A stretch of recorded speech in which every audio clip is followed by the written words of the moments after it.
Bonjour chers amis traders, comme chaque fin de semaine, analyse rapide du Bitcoin, du DAX, du CAC 40, de l'euro-dollar et du SP500 pour la semaine à venir, en mode investissement et en mode trading. On commence tout de suite avec le calendrier économique de la semaine à venir, qui est beaucoup plus calme que celui de la semaine dernière. Quelques news impactant la volatilité sur la partie zone euro, avec les PMI européens et notamment allemands vendredi en début de matinée.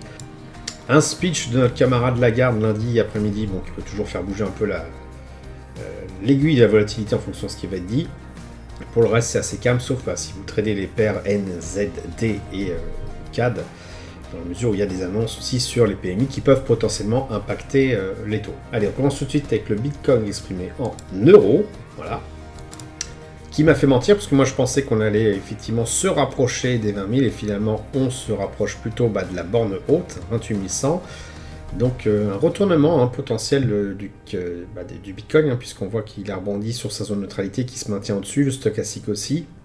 Bon, les volumes sont un peu faiblards, mais je me méfie des volumes parce que voilà, quand on compare BTC euro et BTC USD, on voit que voilà, c'est pas du tout la même chose. Donc je pense qu'il y a un problème, en tout cas sur Pro Time, avec la partie BTC euro pour les volumes. Quoi qu'il en soit, on voit quand même que le prix a monté, et si on regarde sur l'unité de temps un petit peu plus courte, en journalier, on voit qu'on est en train de casser, on l'a déjà fait, on a cassé le niveau qu'il y avait ici, là, des 26 800 euros.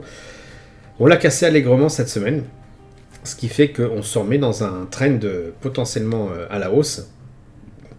Alors pourquoi potentiellement effectivement, si on regarde sur une base weekly, on n'a pas encore non plus... on ne s'est pas extirpé ce point consensuel qui est ici aux alentours des 28 300, donc on peut se mettre à osciller encore autour. Mais voilà, par rapport au point consensuel qui était un peu plus de patate et qu'on avait encore les quelques mois derniers, 20 400, on s'en est sorti. Donc voilà, on est en train un petit peu d'infléchir, je dirais, ce tunnel baissier qu'on a eu pendant presque un an, et valider de toute façon ce tunnel de latéralisation avec un potentielle probabilité de partir vers le haut. Donc une inversion totale de ce que j'avais envisagé, puisque moi j'envisageais plutôt un retour vers le point consensuel plus bas. Donc voici maintenant un petit peu grâce à la magie du montage. Hop, donc voilà plutôt une latéralisation autour de ce point consensuel. Et si ça monte bien en volume ici, ce qui risque de se passer, enfin il y a de bonnes chances de se passer, c'est que ça casse vers le haut.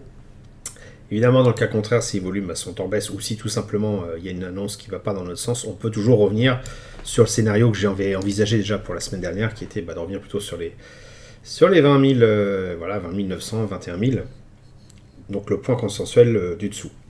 Donc qu'est-ce que ça veut dire déjà ? Voilà, il faut patienter, mais si vous voulez faire quelque chose en attendant, ce qu'on constate, c'est qu'on a effectivement cassé cette résistance qui n'a pas tenu bien longtemps, ici, là, l'espace de 2-3 semaines, on l'a cassé, donc ça c'est assez haussier. On a un RSI qui se maintient au-dessus de la zone des 50, le stochastique qui a bien rebondi dessus, donc là on a un superbe trend haussier, et ça peut valoir le coup de tenter une prise de position sur le Bitcoin, en tout cas sur une base journalière, en tout cas avec la stratégie d'Ergal, puisqu'on a une configuration vraiment idéale pour intervenir dessus en journalier. Qu'en est-il du DAX ? Bien, le DAX, moi j'avais envisagé la semaine dernière, j'ai mis dans ce scénario une flèche orange, que l'on allait certainement aller, en tout cas au contact des 16 380, donc la résistance au-dessus, avant peut-être soit de la casser, soit de revenir sur le point consensuel, ou on avait une autre possibilité que j'envisageais un peu moins, moi, qui était un retour sur le point consensuel du dessous, 14 170, qui moi me paraissait quand même un petit peu plus compliqué à voir, parce que bon, il y a un super support ici qu'on voit avec le creux de volume par prix, qu'il fallait quand même bien exploser.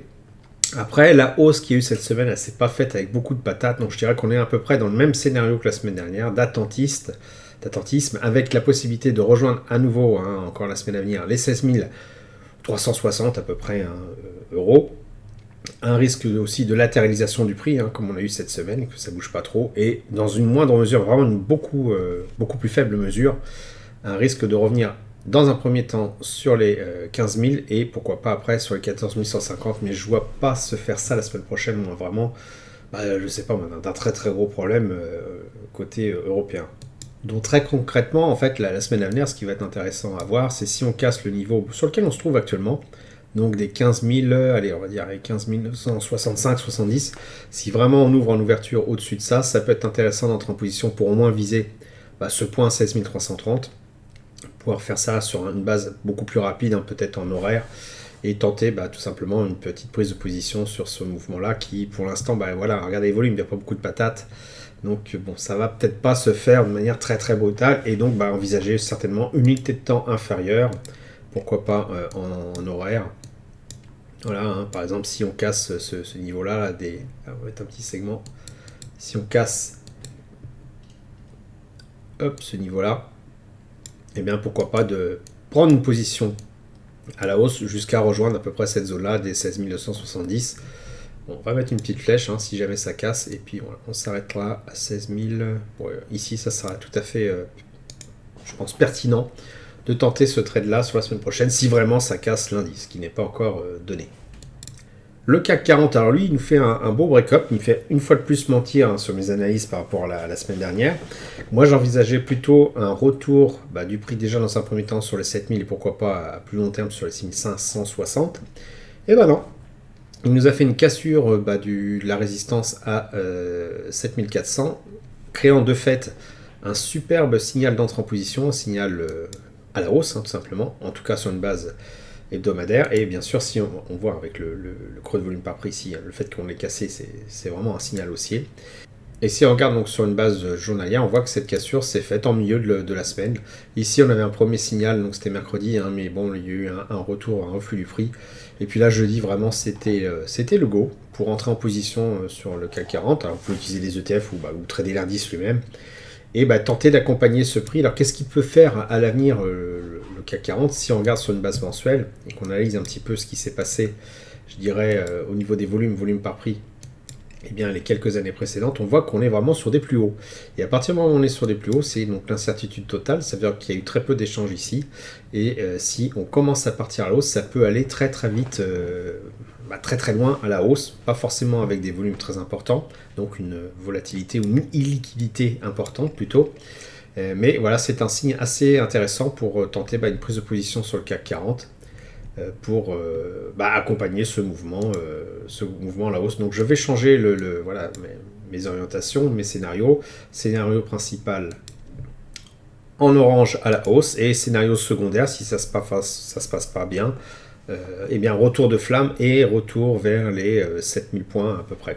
Donc, ça qui me paraît un petit peu plus difficile à atteindre quand on voit quand même qu'il y a quelques obstacles à franchir avant d'atteindre ce niveau. L'euro-dollar, quant à lui, donc est toujours en phase de reprise. On voit qu'il bute à nouveau sur cette résistance qui a déjà été testée, notamment au tout début d'année, au mois de janvier, les 1,10. Ça a été testé. Là, on arrive dessus. On a eu un rejet qui s'est effectué à peu près pile dessus aussi. On voit qu'il y a un petit point avant de l'atteindre. Donc, à voir la semaine prochaine. On est toujours dans un trend haussier. Donc, moi, j'avais envisagé dans ce scénario avec la flèche orange qu'on arrive sur cette résistance-là. C'est précisément ce qui s'est passé. Et donc maintenant, quelle va être l'évolution potentielle? Soit on a un prix qui est éjecté, qui traverse et qui rejoint les 1,13€, qui moi reste mon scénario, je dirais, envisageable, enfin celui que je privilégie pour l'instant, même si c'est pas forcément au niveau fondamental ce qui peut paraître le plus logique. L'autre cas de figure, c'est un reflux du prix et un retour à la baisse, alors jusqu'où je sais pas, en tout cas jusqu'au bas de ce tunnel baissier.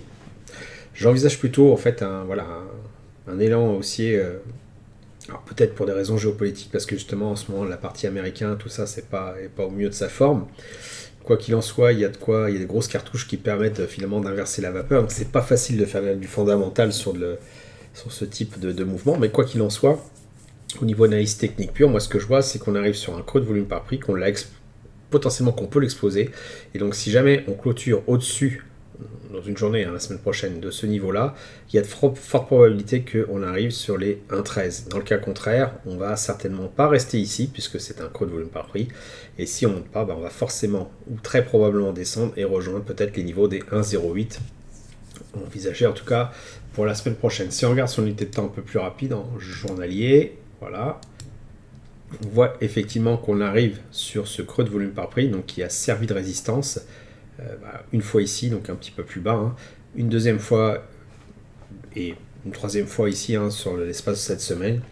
Donc il y a un petit peu de volume quand même qui commence à apparaître, et tout laisse à penser qu'on va quand même certainement, ou très probablement, si jamais on casse ce niveau, comme je le dis, des 1,10, allez, 1,11, qu'on rejoigne ce niveau donc des 1,13. Dans le cas contraire, soit on va se mettre à stagner, soit on va rejoindre le niveau des 1,08. On voit un petit peu mieux au niveau, je dirais, des volumes ici pour voir quels sont les intervenants les plus actifs, soit les acheteurs, soit les vendeurs. Et on le voit un peu mieux sur l'unité de temps supérieure au niveau du volume par prix pour voir un petit peu les forces en présence et là où il y a un point d'attraction et un point de répulsion au niveau du volume par prix.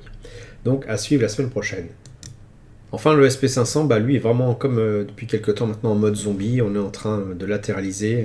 Voilà, on n'a pas fait grand-chose de plus que la semaine dernière. Le RSI est toujours incertain, le stochastique aussi, même s'il a une petite tendance quand même à la hausse, mais très légère.